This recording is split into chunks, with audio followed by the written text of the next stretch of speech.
सवाल दूसरा ये है, क्या न्याज फातिहा का कुछ भी खा पी सकते हैं?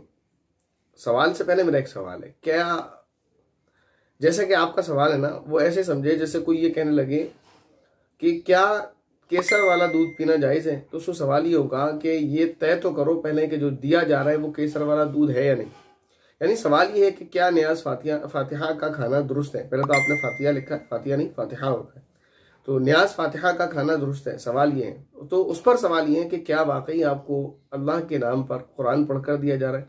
क्योंकि एक प्रोपेगेंडा किया जाता है कि कुछ लोग ऐसे हैं कि ये कैसे मुसलमान हैं कि इनको खाने पर अगर कुरान पढ़ दिया जाए तो वो नहीं खाते। क्या बुराई है उस हलीम में, क्या बुराई है उस दाल में, क्या बुराई है उस बोटी में, क्या बुराई है उस मसाले में जो उसमें इस्तेमाल किया गया, तो ये नहीं खाते हैं, ये फातिहा का नहीं खाते हैं। ये प्रोपेगेंडा किया जाता है, हालांकि वो सारी चीज़ें हलाल हैं। जैसे कि मैं कहूँ कि दूध हलाल है तो केसर वाला दूध क्यों नहीं पीना चाहिए? तो सवाल ये है कि केसर वाला दूध जो है वो वाकई केसर वाला दूध है या दूध में केसर के नाम पर जहर दिया जा रहा है। एक आदमी आपको जहर देता है दूध में मिलाकर और कहता है ये पी लें आप, और आप मना करते हैं, तो वो आगे से कहता है कि देखो मैंने इसको केसर वाला दूध दिया, ये नहीं पीता, ये कहता है कि केसर वाला दूध पीना नाजायज है। हालांकि दूध हलाल है, दूध पी लेता है, केसर डाल दी तो नहीं पीता। ये ऐसे ही है जैसे कि ये कहा जाता है कि खिचड़ा पूरे साल खा लेते हैं तब तो हलाल होता है, और फातिहा लगा कर दे दो तो नहीं खाते, हराम होता है। ये एक प्रोपेगेंडा और झूठ है। क्या वाकई हम या जो उलमा मना करते हैं इन चीज़ों को खाने को, क्या इस बिना पर कि उन पर कुरान पढ़ा जाता है? ऐसा बिल्कुल भी नहीं, ये झूठ है, सरासर झूठ है। आप आए हमारे सामने, हमारे साथ बैठें, हम खुद खाना आप लेकर आए, हम उस पर कुरान पढ़ेंगे और हम भी खाएंगे, आप भी खाइएगा, क्या परेशानी है?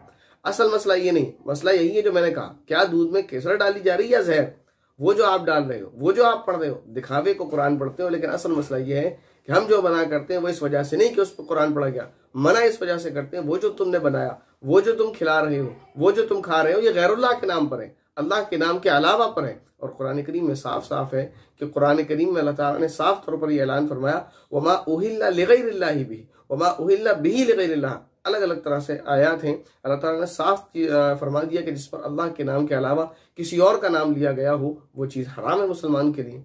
तो मसला ये नहीं है कि केसर में दूध डाल दिया इसलिए दूध नहीं पीना चाहिए। मसला ये है कि उसमें केसर, दूध में केसर डाला है या जहर डाला है। तो दूध में जहर डालकर देने वाले और ये प्रोपेगेंडा करते हैं कि देखो केसर डाल के ये नहीं पी रहा है। खाने की चीज़ों पर गैरुल्लाह का नाम लेने वाले प्रोपेगेंडा ये करते हैं कि कुरान पढ़कर दे दिया कि इसलिए नहीं खा रहा है। उम्मीद है शायद ये बात आपको समझ आ गई होगी, वरना थोड़ी सी बड़ी होगी।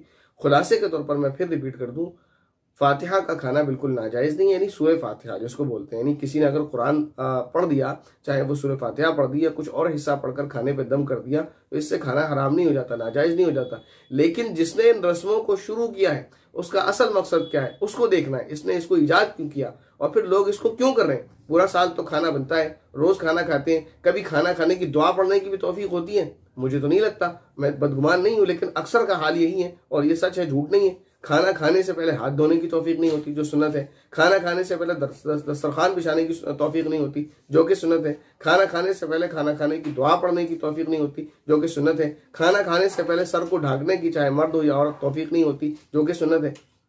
तो इन चीज़ों का तो ख्याल नहीं है। पूरे साल खाने पर फातिहा पढ़ने की तौफीक नहीं होती, क्या वो कुरान उस वक्त नहीं होता? क्या वो उस वक्त कुछ और होता है? गीता रामायण होती है क्या?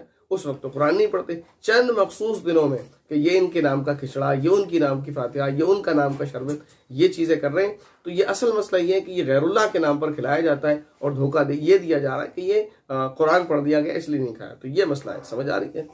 उम्मीद है आपको समझ आया होगा।